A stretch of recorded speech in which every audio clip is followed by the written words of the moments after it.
Welcome to the channel. This episode will be more speculative than informative, but there is something I wanted to share and I'm very interested in your opinion. I've included an image of the Berserkers Eye here because it is the most iconic gem for free-to-play and low-spend players, and if you've been following my channel long enough, you probably know that I'm one of the first people to recommend low-cost solutions. However, I remember that at the beginning of the game there was a concept called paywall, and I didn't necessarily agree with that because I played with a lot of people who didn't spend a single cent on this game. Still, they did it quite well, so we can assume that the alleged paywall for them simply didn't exist or was easy to get through. For this reason, I thought it was very important to inform players about the correct selection of gems and stats. However, at this stage of the game, the main issue are new players who have no way to catch up with those who have been playing since the beginning.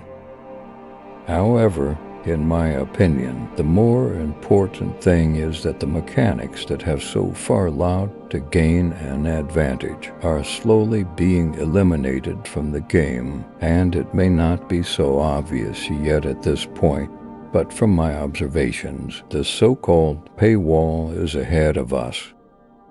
If you do not agree with this, then I understand, because it is just my opinion. But how would you call the fact that the utility of block chance has been drastically reduced? How would you call significant differences in requirements for secondary attributes at higher difficulty levels, which are currently getting harder to achieve not only for new players, but also for those who have been playing since the beginning?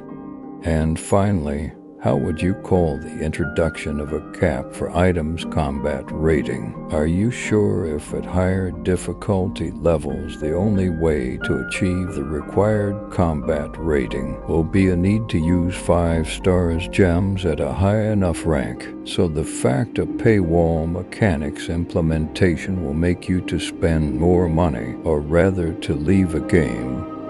And I am not saying here that it must be this way. Perhaps I am not seeing the whole picture, and it is just my personal conclusion. At this point I hope that I'm wrong, but still, if such an idea appeared in the minds of developers, then I believe it is appropriate that this topic should be addressed. Because based on my experience, I know that forcing people to spend their hard-earned money just after they get used to the game is at least unethical, and perhaps it will cause a temporary increase in profits, but ultimately disappoint the community, which finally leave the game once and forever. So the purpose of this episode is to simply summarize what might be ahead of us, and whether it is like that or not, I hope it never happens. If you have a similar opinion, then I think this is the right place to let developers know that this type of practice is not well received by the community, and it's always better to be one step ahead to prevent something before it's too late.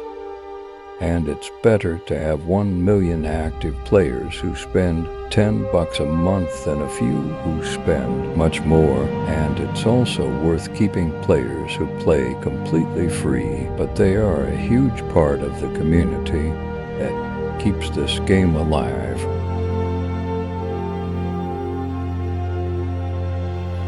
With all that being said, I believe that the developers are aware of this, and these are just my personal concerns.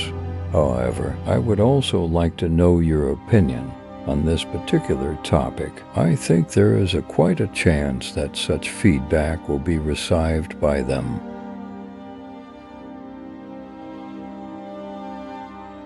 So if you don't mind, then leave comments, click the like button, and share this video. And as always, thanks for watching.